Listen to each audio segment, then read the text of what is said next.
ഒരു communist Indian communist പാർട്ടിയുടെ polit ബ്യൂറോയിലെ member പറയാണ് യഥാർത്ഥ ഭക്തന്റെ ലക്ഷണം ഞാൻ പറഞ്ഞു തരാം, ഭഗവത്ഗീതയിൽ കേട്ടിട്ടുണ്ട് ഇതുപോലെ.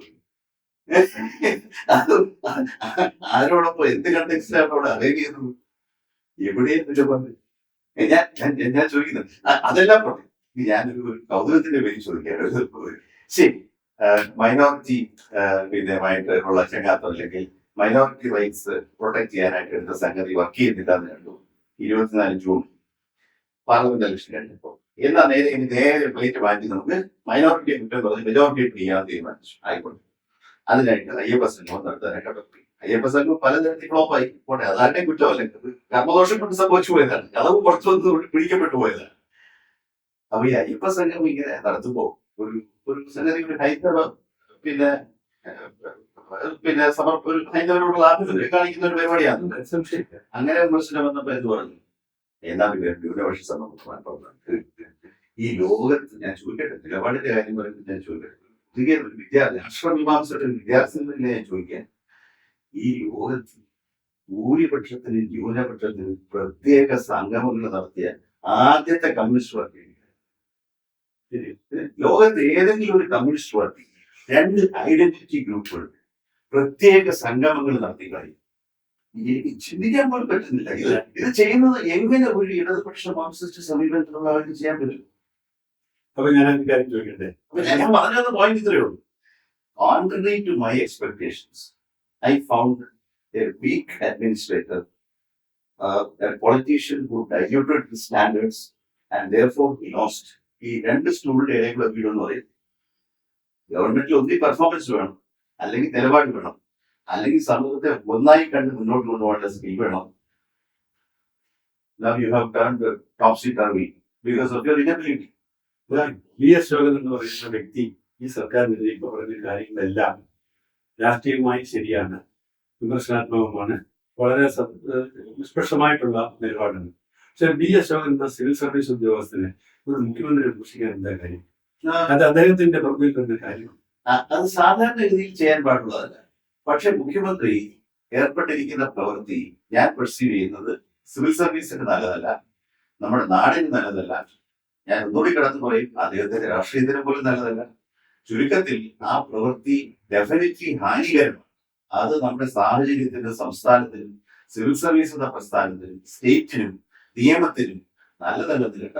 അത് വിനയപൂർവ്വം ചൂണ്ടിക്കാണിക്കേണ്ടത് എന്റെ കടമയായിട്ട് ഞാൻ കരുതുകയാണ്. അപ്പൊ ഞാൻ ഒരു ചോദ്യം ചോദിക്കും, നിങ്ങൾ ഇന്ന ചട്ടം ലംഘിച്ചില്ലേ, ആ ചട്ടത്തിന്റെ പേര് നിങ്ങൾ നടപടി എടുത്തോട്ട് ഞാൻ പറയുന്നുണ്ടോ? ഞാൻ പറയും നിങ്ങൾ നടപടി എടുത്തു. ഈ ചട്ടത്തിന്റെ പരമകാഷ്ഠ എന്താണെന്ന് സർവീസിൽ നീക്കം ചെയ്യും. നിങ്ങൾക്ക് അപ്പൊ സംഗതി കുറച്ചുകൂടെ വ്യക്തമായി ഇരിക്കുന്നത്, അതായത് V.S. ശോകൻ എന്ന് പറയുന്ന ഫൈറ്റ് ഒരു സിവിൽ സർവീസിന്റെ സിസ്റ്റത്തിനകത്ത് സിസ്റ്റത്തെ മാത്രം കറക്റ്റ് ചെയ്യാനല്ല, ഈ സ്റ്റേറ്റിനെ തന്നെ, അല്ലെങ്കിൽ സ്റ്റേറ്റ് മുന്നോട്ട് പോകുന്നതിൽ തന്നെ തനിക്കുള്ള വിഷമവും അതൃപ്തിയും കൊണ്ട് ഘട്ടത്തിലും ഞാൻ തയ്യാറാണ് എന്നുള്ള ഒരു മെസ്സേജാണ് തരുന്നത്. അപ്പൊ താങ്കളെ സസ്പെൻഷനെ ഒരു മെഡൽ പോലെ ഒരു അംഗീകാരമാക്കുന്നു എന്ന് പറഞ്ഞതിന്റെ കാരണം കാരണം എന്താ, ജോൺ എന്നെ കോണ്ടാക്ട് ചെയ്യാനും ഈ സമയം എനിക്ക് തരാനും എന്റെ വാക്കുകൾ പ്രേക്ഷകരിൽ എത്തിക്കാനും തയ്യാറായത് എന്തുകൊണ്ട്? തീർച്ചയായും ഇന്നലെ ഗവൺമെന്റ് ആ പുരസ്കാരം എനിക്ക് തന്നോളാം, ഇല്ലെങ്കിൽ ഞാൻ കേരളയിലെ കാര്യം പറയുന്നില്ല. ഈ ചെയ്യുന്നതിനനുസരിച്ച് ഞാൻ പറഞ്ഞുകൊണ്ടിരിക്കുകയല്ലേ, ഞാൻ ലെവൽ എസ്കലേറ്റ് ചെയ്തുകൊണ്ടിരിക്കുകയല്ലേ. ഞാൻ ഇന്നലേക്ക് മുമ്പ് പിണറായി വിജയൻ മോശം അഡ്മിനിസ്ട്രേറ്റർ ആണെന്ന് ഞാൻ പറഞ്ഞില്ല. 9.5 കൊല്ലം ഞാൻ നിരവധി സംഭവങ്ങൾ എന്റെ കൺമുമ്പിൽ അരങ്ങേറിയിട്ടു. അദ്ദേഹത്തിന്റെ കഴിവിൽ ചീഫ് മിനിസ്റ്റർ എന്ന് പറയുന്നത് ഒരു IAS ഓഫീസറിന്റെ സുപ്പീരിയർ അതോറിറ്റി ആണെന്നുള്ള കാര്യം തർക്കമില്ലല്ലോ. അദ്ദേഹത്തിന്റെ പ്രവൃത്തി ഞാൻ 9.5 കൊല്ലം കണ്ടു. ഒരു കാര്യം കൂടി മനസ്സിലാക്കണം, 10 വർഷം നീണ്ടപ്പോൾ 9 വർഷവും അത്യുജ്വലമാണ് ഈ ഉദ്യോഗസ്ഥന്റെ പ്രകടനം എന്നെ പ്രകടന രേഖയിൽ എഴുതി ഒപ്പിട്ടുന്ന ആളിനെ പറ്റിയാണ് ഞാനിപ്പോ പറയുന്നത്. പക്ഷെ ആ ഒരു കഴിവും അല്ലെങ്കിൽ ആ ഒരു സദസ്സിന്റെയും മുഖ്യമന്ത്രി കാണിച്ചു എന്നുള്ളത് ശരിയാണ്. മാത്രമല്ല താങ്കളെ വൈദ്യുതി കൂടെ നന്നാക്കാൻ വേണ്ടി അവിടെ അയച്ചതിന് ശരി. പക്ഷെ അതൊക്കെ ചെയ്ത മുഖ്യമന്ത്രി എങ്ങനെയാണ് എനിക്കത് മനസ്സിലാവാത്തത്? എങ്ങനെയാണ് അദ്ദേഹത്തിന് ഇങ്ങനെയൊക്കെ ചെയ്യാൻ പറ്റിയെന്നുള്ളതാണ് ചോദിക്കുന്നത്. നമുക്ക് സ്പെക്കുലേറ്റ് ചെയ്യാനേ പറ്റൂ. ഞാൻ മുഖ്യമന്ത്രിയെ ഒറ്റയ്ക്ക് കണ്ടിട്ട് 1.5 വർഷം കഴിഞ്ഞു. ഞങ്ങൾ മിക്കവാറും ആളുകൾ ഒറ്റയ്ക്ക് കണ്ടിട്ട് 1.5 വർഷം കഴിഞ്ഞു. ഓഡിയൻസ് കിട്ടാറില്ല. അദ്ദേഹത്തിന്റെ രീതികളും അദ്ദേഹത്തിന്റെ സ്റ്റാഫും അങ്ങനെയാണ്. പലപ്പോഴും അവർ അറ്റാക്ക് ചെയ്യത്തില്ല. അസോസിയേഷൻ എന്ന് പറഞ്ഞാൽ കണ്ടാന്ന് പറയും. അതൊരു പൊതു അനുഭവമാണ്. ഇപ്പൊ ഞാൻ കേട്ടത് മെഡിക്കൽ കോളേജ് ടീച്ചേഴ്സ് മാസങ്ങളുള്ള സമരത്തില് അവരാരും അദ്ദേഹം കാണാൻ തയ്യാറായി. ആശുമാർ വർഷ സമരത്തിലായിരുന്നു. 2 പ്രതിനിധികളെ കാണാൻ അദ്ദേഹം തയ്യാറായി. അദ്ദേഹം ചോയ്സ് അദ്ദേഹം അറൈവ് ചെയ്ത് കഴിഞ്ഞു. അദ്ദേഹത്തിന് ഇനി ഒന്നും നേടാനൊന്നുമില്ല. 10 വർഷം മുഖ്യമന്ത്രിയായിരുന്നു. ജനങ്ങളുടെ പ്രശ്നങ്ങൾ അദ്ദേഹത്തിന് പെട്ടെന്ന് അങ്ങനെ ജനങ്ങളിൽ നിന്ന് കേൾക്കണമെന്നൊന്നും നിർബന്ധമില്ല. അദ്ദേഹത്തിൻ്റെതായ ഒരു ഫോക്കസിലേക്ക് ഒരു പിന്നെ കംഫർട്ട് സോണിലേക്ക് അമർന്നിരിക്കുകയാണ് നമ്മൾ മനസ്സിലാക്കുന്നു. കാണുന്നതെന്ന് വെച്ച് കഴിഞ്ഞാൽ പിന്നെ നമ്മൾ അപ്പോയിന്റ്മെന്റ് ചോദിക്കത്തൊന്നുമില്ല. ഈ ഇന്ത്യയിൽ എന്തെങ്കിലും കാര്യം സാധിക്കാറുണ്ട്. നമുക്കൊന്നും സാധിക്കാനൊന്നുമില്ല. നമുക്ക് കുതിരയുള്ളൂ. കുതിരയുള്ള ആളിനെ കൂട്ടി ഇത് കണ്ടുപോലെ വരും. ഇന്ത്യ മനസ്സിലാക്കിയിട്ടെന്ന് പറഞ്ഞാൽ കേരളം എന്ന് പറയുന്നത് മനോഹരമായ ഒരു ഹരിത പ്രദേശമൊക്കെ ആണെങ്കിൽ ഞാൻ വിനയപൂർവ്വം പറയുകയാണ്, ഇന്ത്യൻ അഡ്മിനിസ്ട്രേറ്റീവ് സർവീസ് പോലുള്ള സർവീസിന്റെ മുന്നിൽ അതത്ര വലുതെന്നല്ല. കാരണം ഇന്ത്യയിലെ 30 ഫെഡറൽ യൂണിറ്റുകൾ മുഴുവൻ സംവിധാനം പ്രവർത്തിക്കുന്ന ഒരു സർവീസാണ്. ഇന്ത്യൻ അഡ്മിനിസ്ട്രേറ്റീവ് സർവീസിന്റെയും പോലീസ് സർവീസിന്റെയും നെറ്റ്വർക്ക് ഇന്ത്യയിലെ വേറെ ഒരു ഇൻസ്റ്റിറ്റ്യൂഷനും ഇല്ല. 25 പരം മുഖ്യമന്ത്രിമാര് വളരെ വളരെ ഡിഫിക്കൽട്ട് ആയിട്ട് പെരുമാറുകയും വളരെ വളരെ ഡിഫറന്റ് ആയിട്ടുള്ള ഈഗോ ലെവൽസ് ഉള്ള മുഖ്യമന്ത്രിമാര് വടക്കേ അറ്റത്ത് കശ്മീർ തൊട്ട് തെക്കേ അറ്റത്ത് ഈസ്റ്റ് വെസ്റ്റ് കൈകാര്യം ചെയ്ത ഒരു സർവീസാണെന്ന് ധരിക്കേണ്ടത്. അപ്പൊ നമ്മൾ മിനിമം റെസ്പെക്ട് നമ്മൾ അങ്ങോട്ടും ഇങ്ങോട്ടും ഡിസ്ചാർജ് ചെയ്ത് കഴിഞ്ഞാൽ പറയുന്നത് കേൾക്കാനും ചെയ്യണമെന്നില്ല. പക്ഷെ പറയുന്നത് കേൾക്കാനുള്ള ജനാധിപത്യ ഭരണാധികാരി തയ്യാറാണ്. പക്ഷെ ഒരു ചോദ്യം ചോദിച്ചോട്ടെ, ആ വീട്ടിൽ പോയി ചോദിച്ചോ. പോയി ചോദിക്കാൻ നമ്മൾ ഓഫീസിലേക്ക് വന്നു. പക്ഷേ പറയേണ്ട അശോകനോ അല്ലെങ്കിൽ ഒരു പ്രശാന്തോ അതല്ലെങ്കിൽ ബിജു പ്രഭാകരനോ അങ്ങനെ 2-3 ആള് വിചാരിച്ചാൽ മാത്രമേ സിസ്റ്റം നന്നാകൂ. പക്ഷെ ആ 3 പേരും കൂടെ വിചാരിച്ചിരിക്കുക എന്താ അവസ്ഥ? ഈ 3 ഭ്രാന്തന്മാരല്ല. അല്ല, അവര് വിചാരിക്കുമ്പോൾ പ്രത്യേകിച്ച് ബിജു പ്രഭാകരൻ ഒന്നും അല്ലെങ്കിൽ അദ്ദേഹം പുറത്തിറങ്ങിയ ശേഷമാണ് പറയുന്നത്. താങ്കൾ എന്ന് പറയുമ്പോൾ അത് ഒരു ഭയങ്കര റിസ്ക് എടുപ്പാണ്. വളരെ വളരെ വലിയ റിസ്ക്. അതും IAS പോലെ ഒരു വലിയ സർവീസ്. അതിന് ഒത്തിരി സൗകര്യങ്ങളും ഗുണങ്ങളും ഒത്തിരി പോസിറ്റീവ് ആയിട്ടുള്ള സൈഡുണ്ട്. അതെല്ലാം വേണ്ടെന്ന് വെച്ചിട്ട് ഇതിനെ നേരിടാൻ വേണ്ടിയിട്ട് നമ്മുടെ ജീവിതം കൊണ്ട് ദുസ്സഹമാക്കുന്ന ഒരു തീരുമാനമാണ് എടുത്തിരിക്കുന്നത്. ഇനി ഞാൻ വേറെ കാര്യം കൂടെ ചോദിക്കട്ടെ. ഇപ്പൊ ഒരു കാര്യം ഉറപ്പാണ്, ഞാനവിടെ ഒരു കാര്യം പറഞ്ഞോട്ടെ. അതിൽ നമ്മൾ ആ who will be the martyr എന്ന് ആലോചിച്ചു കഴിഞ്ഞാൽ, ഇതിന്റെ ഗുണദോഷ വശങ്ങൾ ആലോചിച്ചു കഴിഞ്ഞാൽ നമുക്ക് ഒട്ടും മുന്നോട്ട് പോകാൻ സാധിക്കില്ല. ഞാൻ ഇതിന്റെ വരുമലകളെല്ലാം ചിന്തിച്ചിട്ട് തന്നെയാണ് ഞാൻ നേരത്തെ പറഞ്ഞല്ലോ. 28 വർഷം സർവീസായി. എനിക്ക് 35 കൊല്ലം വരെ സർവീസ് കിട്ടുന്ന ഒരു ഓഫീസറാണ് ഞാൻ. ഗവൺമെന്റിലെ എല്ലാ തലത്തിലും വർക്ക് ചെയ്യാൻ 2 വ്യത്യസ്ത യൂണിവേഴ്സിറ്റികളിലെ വൈസ് ചാൻസലർ. ഇനി ഞാൻ ചീഫ് സെക്രട്ടറി ഗ്രേഡിൽ വർക്ക് ചെയ്യാനില്ല. ഒരു പ്രൊമോഷനോട് കിട്ടാനില്ല. അത് ഇല്ലാതാക്കാൻ പരമാവധി ശ്രമിച്ചിട്ടുണ്ട്. പക്ഷേ എനിക്ക് ദൈവം അനുഗ്രഹിച്ചാൽ അത് എനിക്ക് കിട്ടുമെന്ന് എനിക്ക് ഉറപ്പ്. ഈ പരമാവധി പിന്നെ റിസ്കറിലാണ് principal secretary government vice chancellor, former vice chancellor പോലെ ഞാൻ റിട്ടയർ ചെയ്ത് പോകണം, അല്ലെങ്കിൽ വളരെ റിട്ടയർമെന്റ് പോകണം. എന്നാലും എനിക്ക് നിരാശയായി. കാരണം എന്താണെന്ന് വെച്ചാൽ തിരുത്തേണ്ട സാധനങ്ങൾ തിരുത്തേണ്ട സമയത്ത് അത് ഏത് പിണറായി വിജയനാണെങ്കിലും പ്ലീസ് തിരുത്തു എന്ന് പറയുന്നു. ചില അവസരങ്ങളിൽ ഗവർണറോട് പറഞ്ഞു. അങ്ങനെ ചില അവസരങ്ങളിൽ കേന്ദ്ര ഗവൺമെന്റിൽ എത്രയോ വട്ടം എന്റെ പിന്നെ വലിയ ശുപാർശകൾ കേന്ദ്ര മന്ത്രിസഭാംഗങ്ങൾ സ്വീകരിച്ചു. അപ്പം നമ്മൾ പറയേണ്ട കാര്യം പറയേണ്ടത് പറഞ്ഞു എന്നുള്ളതാണ് ഏറ്റവും വലിയ സാറ്റിസ്ഫാക്ഷൻ. അല്ലാതെ മറ്റേ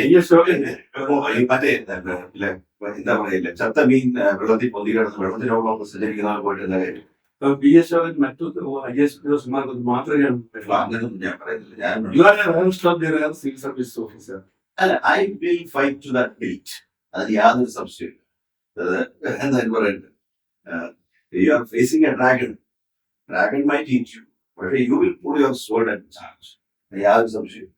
ഇപ്പോ പിന്നെ എക്സിറ്റ് പോൾ ഫലം അനുസരിച്ച് ഇവിടെ പ്രതികാരത്തിൽ പറയുന്നത് എന്തെങ്കിലും ജനങ്ങളുടെ എന്റെ പണം പ്രതികാരത്തിൽ വരുന്നെങ്കിൽ താങ്കൾ ദീർഘകാലം പുറത്ത് LDF UDF വന്നാലും മറ്റന്നാൾ നിങ്ങൾ ഞാൻ മരിക്കരുത്. പക്ഷേ ഇപ്പം UDF അധികാരത്തിൽ വന്നെങ്കിൽ തീർച്ചയായും താങ്കൾ അധികം വൈകാതെ ഏത് നാഷണൽ ഗവൺമെന്റിനും തെറ്റായ ഒരു തീരുമാനം കാലാന്തരേണം തിരുത്തി പോകാനേ കഴിയും. അവിടെയാണ് ഇപ്പോൾ ചോദ്യമുള്ളത്. താങ്കൾക്ക് ഈ വരാൻ പോകുന്ന സർക്കാർ താങ്കൾ ആഗ്രഹിക്കുന്നത് പോലെ എല്ലാം കൃത്യമായി ചെയ്യുന്ന ഒരാളും ഒരു മുഖ്യമന്ത്രി എല്ലാം കൃത്യമായി ചെയ്യുന്ന മുഖ്യമന്ത്രിയും ആ സർക്കാരുമായിട്ട് താങ്കൾക്ക് ഒരു ഫൈറ്റ് ഉണ്ടാവാതെ ഭംഗിയായിട്ട് മുന്നോട്ട് പോകാൻ കഴിയുമെന്നാണ് താങ്കൾ സ്വപ്നം. എന്റെ സർവീസിൽ ഏതെങ്കിലും ഞാൻ പറഞ്ഞില്ല, 28 വർഷത്തിൽ ഈ പറയുന്ന സ്പർദ്ധകൾ ഉണ്ടായ വർഷങ്ങൾ 2ൽ താഴെയാണ്. 26 വർഷം സൈലന്റായിട്ട് വർക്ക് ചെയ്യും. ഞങ്ങൾ ഈ ട്രാൻസ്ഫർ ഒന്നും അങ്ങനെ ഒരു സ്പർദ്ധയായിട്ട് കാണുന്ന കൂട്ടരല്ല. മിനിസ്റ്റേഴ്സിന് നമ്മളെ മാറ്റേണ്ടി വരും, മന്ത്രിസഭയ്ക്ക് മാറ്റേണ്ടി വരും, പല അല്ല താഴെ തൊട്ടിലേക്ക്, അതായത് 10 വർഷം മുമ്പ് നമുക്ക് ഇന്റേണൽ സർവീസിലൊക്കെ നമ്മളെ താഴ്ത്തുമ്പോഴാണ് നമ്മൾ എൻജോയ് ചെയ്യുന്നില്ല. അതൊക്കെ നമ്മൾ അവസാനിപ്പിച്ചല്ലോ. ഇപ്പൊ അങ്ങനെ തരത്താഴ്ത്തി ഒന്നും ഇരിക്കാൻ ഇതിപ്പോ സാധിക്കില്ല. അതൊക്കെ ഈ കഴിഞ്ഞ 2 വർഷം അതൊക്കെ ക്യാപിറ്റലൂടെ താങ്കൾ തെളിയിച്ചു. അത് എനിക്ക് മാത്രമല്ല, കേരള സർവീസ് പഠിക്കുന്ന എല്ലാ ഓഫീസേഴ്സിനും അതിന്റെ ബെനിഫിറ്റ് ഉണ്ട്. താങ്കൾ ശരിക്കും എല്ലാവർക്കും വേണ്ടിയാണ് പോരാടുന്നത്. പ്രത്യേകിച്ച് ഈ IAS അസോസിയേഷന്റെ പ്രസിഡന്റ് എന്ന നിലയിൽ കൂടിയാണ് താങ്കൾ പ്രവർത്തിക്കുന്നത്. അപ്പൊ ഒരു ഫൈറ്റ് വ്യക്തിയുടെ മാത്രം ഫൈറ്റ് അല്ല, പബ്ലിക് സർവീസിന്റെ മാന്യത മുഴുവൻ നേടിയെടുക്കാനുള്ള ഫൈറ്റ് അല്ലേ. ഇപ്പൊ ഉദാഹരണത്തിന് ഈ സിവിൽ സർവീസ് ബോർഡ് സംവിധാനം സത്യം പറഞ്ഞു കഴിഞ്ഞാൽ നമ്മുടെ സ്റ്റേറ്റ് സർവീസ് ഉദ്യോഗസ്ഥരുടെ അവസ്ഥയിൽ കഷ്ടമാണ്. ചെറിയൊരു ഫ്രൗൺ അല്ലെങ്കിൽ ഒരു യൂണിയൻ നേതാവ്, ഞാൻ തന്നെ നേരത്തെ പറഞ്ഞിട്ടുണ്ട്, സെക്രട്ടേറിയറ്റ് അസോസിയേഷൻ കേരളത്തിലെ സെക്രട്ടേറിയറ്റ് വർക്ക് ചെയ്യുന്ന ഒരു സാധാരണ ഡെപ്യൂട്ടി സെക്രട്ടറി ഒരു കൊല്ലം എത്ര രൂപ യൂണിയൻകാർക്ക് കൊടുക്കുന്നത്? കുറഞ്ഞത് 20,000 രൂപ. 2 ദേശം വേണ്ടിയിട്ട്, ഒന്ന് വീട്ടിലും ഒന്ന് ഓഫീസിലും. ഇനി വേണ്ട അതിന്റെ സ്ഥാനത്ത് വേറെ എനിക്കറിയില്ല. ഇതില്ല, ഇത് ഈ പൈസ പിരിക്കാനായിട്ട് വരുമ്പോ എനിക്ക് വേണ്ട, എനിക്കില്ല എന്ന് പറഞ്ഞു കഴിഞ്ഞാൽ അടുത്ത ആഴ്ച അയാൾ ഇവിടെ സൗകര്യമായിട്ട് ഇതിനേക്കാൾ കൂടുതൽ ചെലവ്. ഇത്ര അരക്ഷിതാവസ്ഥയിലാണ് പാവങ്ങൾ വർക്ക് ചെയ്യുന്നത്. അഡീഷണൽ സെക്രട്ടറിമാർ, ജോയിന്റ് സെക്രട്ടറിമാർ എഴുതുമ്പോ ജോയിന്റ് സെക്രട്ടറി ഗവൺമെന്റ് എന്നൊക്കെ പറയും, എല്ലാ ജോയിന്റും അഴിഞ്ഞെടുക്കുക. അപ്പൊ ഈ അസോസിയേഷന്റെ നേതാക്കൾ വന്നു കഴിഞ്ഞാൽ അത് അവരുടെ നിയന്ത്രണത്തിലും അവരുടെ കണ്ണുരുട്ടിലും പ്രവർത്തിക്കേണ്ട അവസ്ഥ. ഇത് IAS ഇല്ല. പക്ഷെ ഈ പറയുന്ന ഈ കരിയറിനകത്തുള്ള ഇഷ്യൂസ് സർവീസിലെല്ലാ താളുകളും പോസ്റ്റ് ചെയ്ത് അവരുടെ കീഴിൽ പണിയെടുക്കാനുള്ള പരിപാടികൾ, ഇങ്ങനെയുള്ള ചട്ടവിരുദ്ധമായ പരിപാടികളും ലാർജ് സ്കെയിലിൽ ആരംഭിച്ചപ്പോഴാണ് ഞങ്ങൾ കോടതിയെ സമീപിച്ചത്. ഇതൊരു സത്യത്തിൽ ഇത് ഒരു മേശയ്ക്ക് ചുറ്റും സംസാരിച്ചാൽ അരമണിക്കൂർ കൊണ്ട് ഒരു വിഷയമാണ്. മിക്ക സംസ്ഥാനങ്ങളും എങ്ങനെയാണ് ചീഫ് മിനിസ്റ്റേഴ്സുകളുടെ association is unhappy for something. അവർ സാധാരണ സിവിൽ സർവീസിന്റെ പ്രശ്നങ്ങൾ അങ്ങനെ പറഞ്ഞു തീർത്തു കഴിഞ്ഞാലും VS യോഗന്റെ വിഷയം തീർന്നില്ലല്ലോ. കാരണം ഒരു ഭരണകൂടം, മുഖ്യമന്ത്രി, സർക്കാരും ഒക്കെ പോകേണ്ട വഴിക്കല്ല പോകുന്നതെങ്കിൽ സാധാരണത്തിൽ സിവിൽ സർവീസ് ഉദ്യോഗസ്ഥനൊന്നും മൈൻഡ് കാര്യമില്ല. പക്ഷെ VS യോഗം എന്ന് പറയുന്ന വ്യക്തി അതിനെതിരായിട്ട് ഫൈറ്റ് ചെയ്യുന്നതുകൊണ്ടാണ് പലതിനെതിരായിട്ട് പ്രതികരിച്ചുകൊണ്ടിരിക്കുന്നത് ഇപ്പോഴും. അപ്പൊ അടുത്ത ഇനിയൊരു സർക്കാർ വരുമ്പോഴേ, ഞാൻ ഏത് സർക്കാരാണെങ്കിലും നമുക്കറിയാം കറപ്ഷൻ ഫ്രീ ആയിട്ട്, ക്ലീൻ ആയിട്ട്, ഐഡിയലായിട്ട് വ്യക്തികളുണ്ടാവും, ഇൻഡിവിജ്വലായിട്ടുണ്ടാവും. പക്ഷെ സർക്കാരിന് അങ്ങനെ ആകാൻ പറ്റില്ല. കാരണം ഈ ഇലക്ഷൻ എന്ന പ്രോസസ്സ് തന്നെ അഴിമതിയുടെ ഒരു കാരണമാണ്. അതിനകത്ത് മുടക്കുന്ന പണം ഏതെങ്കിലും തരം തിരിച്ചു കൊടുക്കണം. അങ്ങനെ വരുമ്പോൾ ഇനിയും ഇതുപോലെയുള്ള അവസ്ഥകളുമായിട്ട് താങ്കൾക്ക് ഇനിയും ഇൻസെന്റീവ് സിസ്റ്റം കുറച്ച് വിഷയമാണെന്ന് പറയാം. നമുക്കത് ഇമ്പ്രൂവ് ചെയ്യാൻ പരിശ്രമിക്കാം. പക്ഷെ ഞാൻ വിചാരിക്കുന്ന അഭിപ്രായ വ്യത്യാസങ്ങൾ ഗവൺമെന്റ് തുടർച്ചയുണ്ടാവും. പക്ഷെ അത് പരിഹരിച്ചു പോകാനുള്ള ഒരു സിസ്റ്റം കൂടെ വേണം. നമുക്ക് ഓപ്റ്റിമിസ്റ്റിക് ആയിട്ടിരിക്കാം. ഞാൻ കണ്ട 28 വർഷത്തിൽ 26 വർഷവും കാലങ്ങളോളം നിറയാത്ത സാധാരണ വർഷങ്ങളായിരുന്നു ഞാൻ പറഞ്ഞു. 1.5 വർഷം അവരുടെ സ്പർദ്ധകളും കേസുകളും എല്ലാം ഉണ്ടായെന്നുള്ളത് ശരിയാണ്. നമ്മുടെ നാട്ടിൽ നടപ്പനുസരിച്ച് ചിലപ്പോൾ നമ്മുടെ കാലദോഷത്തിലുമായിരിക്കും നമ്മൾ പ്രതികരിക്കുമ്പോഴായിരിക്കും ഇഷ്യൂ വരുന്നത്. ചിലപ്പോൾ നമ്മൾ ഇഗ്നോർ ചെയ്യുകയും ചെയ്യും ചില കാര്യങ്ങൾ. നമുക്ക് നോക്കാം. എനിക്ക് ശുഭാപ്തി വിശ്വാസമാണുള്ളത്. താങ്കൾ ഈ നടത്തുന്ന ഈ പോരാട്ടമൊന്നും ആയിരിക്കില്ല താങ്കൾ അതിനെ വിശേഷിപ്പിക്കുക. ഇതിനെയൊക്കെ താങ്കളുടെ കുടുംബം എങ്ങനെയാണ്? പൂർണ്ണമായ പിന്തുണയുണ്ട്? അവർക്കുള്ള മാനസിക സംഘർഷം ഈ സസ്പെൻഷൻ നടത്തുന്നു, അത് വാർത്തയാവുന്നു, അപ്പോൾ ഭാര്യയുടെ ശ്രദ്ധയിൽപ്പെടാൻ വലിയ കാര്യത്തിൽ വലിയ ഭാഗ്യമുണ്ട്. അതെന്താ വെച്ചാൽ ഈ സിവിൽ സർവീസിന്റെ ലോകമോ പൊളിറ്റിക്സോ ഇതിനകത്തോട്ട് തരുമ്പോൾ താല്പര്യമില്ലാത്ത ഒരു ടെക്നോളജിസ്റ്റാണ് എന്റെ ഭാര്യ. കമ്പ്യൂട്ടർ സയന്റിസ്റ്റാണ്. ഈ വിഷയങ്ങൾ സംസാരിക്കാം. കേരളത്തിലെ 5 മന്ത്രിമാരുടെ പേര് പറയാൻ പറഞ്ഞാല് ഞാനത് അവരുടെ അറിവുപരമായിട്ടല്ല, മനസ്സിലായി. അവര് കമ്പ്യൂട്ടർ സയൻസിൽ ഇപ്പൊ അവർ പാർട്ട് ടൈം PhD ചെയ്യുകയാണ്. അവര് കോഡിങ്ങും അവരുടെ കോഡ് ടെസ്റ്റിങ്ങും അങ്ങനെയുള്ള കാര്യങ്ങൾ അവരുടെ പ്രൊഫഷണൽ ഡൊമൈനിൽ വരുന്ന കാര്യങ്ങളിൽ 100% ഫോക്കസ്ഡ് ആണ്. വീട്ടിൽ വന്നാൽ ഞങ്ങളുടെ മകളുടെ കാര്യങ്ങൾ കൈകാര്യം ചെയ്യുന്ന ഒഴിച്ചു കഴിഞ്ഞാൽ എന്റെ ഡൊമൈനിൽ കയറാറില്ല. ഇന്നുണ്ടായ രസം പറയാം. പിന്നെ ഓഫീസിലേക്ക് പോകുന്ന ഇന്നലെ വേണ്ടി ഞാൻ പറഞ്ഞു, ഇങ്ങനെ വിളിച്ചു പറഞ്ഞു, വേറെ ആരെങ്കിലും പറഞ്ഞാൽ ഇന്ന മോശമാണ്, എന്നെ സർവീസിൽ സസ്പെൻഡ് ചെയ്തു ഞാൻ പറഞ്ഞു. ഭാര്യയെ വിളിച്ചു പറഞ്ഞു, ഭാര്യയുടെ അച്ഛനെ വിളിച്ചു പറഞ്ഞു, മോശമല്ലേ പത്രം രാവിലെ എടുത്ത് നോക്കിയിട്ട് ജോലി പോയി മനസ്സിലാക്കി അറിഞ്ഞ ഉടനെ ഞാൻ അവർ വിളിച്ചു പറഞ്ഞു. അപ്പൊ അവരുടെ റിയാക്ട് ചെയ്തു. വൈഫിന്റെ അച്ഛൻ സിവിൽ സർവീസിലായിരുന്നോണ്ട് ഈ ലോകം എന്തായാലും അറിയാം. അത് ഞാൻ തിരിച്ചു വീട്ടിലെത്തിയപ്പോ വൈഫിന്റെ അടുത്ത് വന്നിരുന്നിട്ട് പറഞ്ഞു, അല്ലെങ്കിൽ പൊതുവായിട്ട് എന്തുകൊണ്ടാണ് ഈ സസ്പെൻഷൻ കിട്ടിയത്, കുറെ കേസൊക്കെ നടത്തുന്നതായിട്ടൊക്കെ എനിക്കറിയാം. ഇപ്പോഴത്തെ പോസ്റ്റ് ഇപ്പോഴത്തെ പോസ്റ്റ് എങ്ങനെയാണ് ഇവിടെ എത്തിയത്, എന്താണ് ലഘുവായിട്ട് സത്യമായിട്ട് എന്റെ അടുത്ത് ഒന്ന് പറഞ്ഞ് ബ്രീഫായിട്ടൊന്ന് പറഞ്ഞു തരണം, കാരണം നാളെ ഓഫീസിൽ ചെല്ലുമ്പോൾ എല്ലാവരും ചോദിക്കുമല്ലോ അതെ. ശരിക്കും പോസ്റ്റ് എന്താണ് എന്ന് എന്നോട് ചോദിച്ചു മനസ്സിലാക്കിയിട്ടാണ് രാവിലെ കുറേയൊക്കെ പറഞ്ഞു, കുറച്ചേരൊക്കെ പറഞ്ഞ് നമുക്ക് തന്നെ മടക്കുമല്ലോ. കുറെ ഈ കഥ ഇപ്പൊ ജോണിനോട് മാത്രമാണോ ഞാൻ പറഞ്ഞിരിക്കുന്നത്.